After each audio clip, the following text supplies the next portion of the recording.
Maine is home to the largest population of moose in the lower 48, with an estimated 60 to 70,000 statewide. Maintaining a solid population is critical to ensuring vibrant hunting and viewing opportunities for Mainers and from those from far away.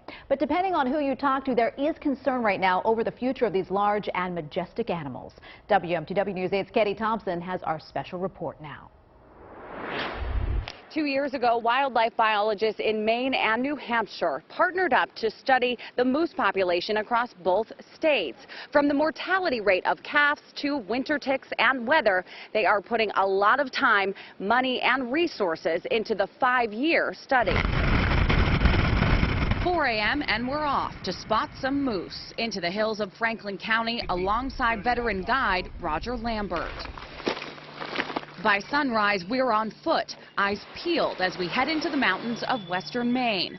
Fog breaks, revealing marshy wetlands filled with sodium-rich vegetation. It's breakfast time in moose country.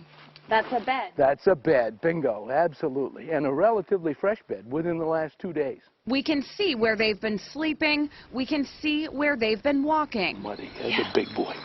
But we can't find them. And although it is the most difficult time of the year, the inability to spot the official animal of Maine is relatively new in these parts. We are easily, and I say this confidently, we're down at least half our moose population. According to Lambert, it was early spring in 2010 when shed hunters in southern parts of Franklin County began noticing an unusually large number of dead moose. What they had in common? Winter ticks. Tens of thousands on each moose. They're just getting bled to death. After a rough winter, there's nothing left of them, and the mortality is huge. It was the shot heard round the woods, and according to Lambert, it didn't come from pickup trucks or science labs.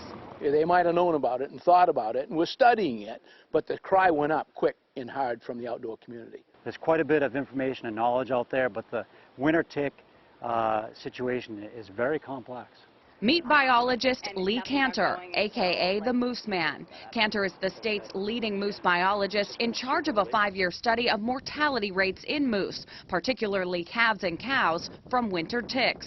The study tracks 35 adults and 35 calves through one winter, using GPS collars to monitor their whereabouts and well-being. So far, study areas have been in the western mountains and as far north as Jackman. Our first year of our study, we lost 73% of our calves. And this past winter, we lost 60% of these are our collared moose calves just in the study area. Does that happen every single year? That's a problem. But Cantor says survey flights reveal the northernmost parts of the state, where moose will be collared next, continue to be high-density areas. That part of the study could reveal more about if and how changes in climate are related. Because there's differences with snow depths and how long winters are that all affect especially the driving force of winter tick. Cantor admits that despite his research thus far, there are skeptics. Some wonder about the effects of collaring. Others speculate on areas of forest that have transitioned from hardwood to soft. We all want the same things. We want a healthy, vibrant moose population for us all to enjoy however we do and for the good of the animal. Right now, there may be more questions than answers. Biologists stress it will take time and patience. We're 2 years into it, we got more to go, and so the whole story needs to play out scientifically over the course of the study.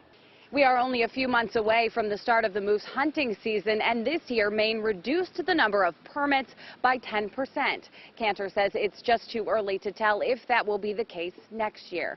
In Bangor, I'm Katie Thompson, WMTW News 8.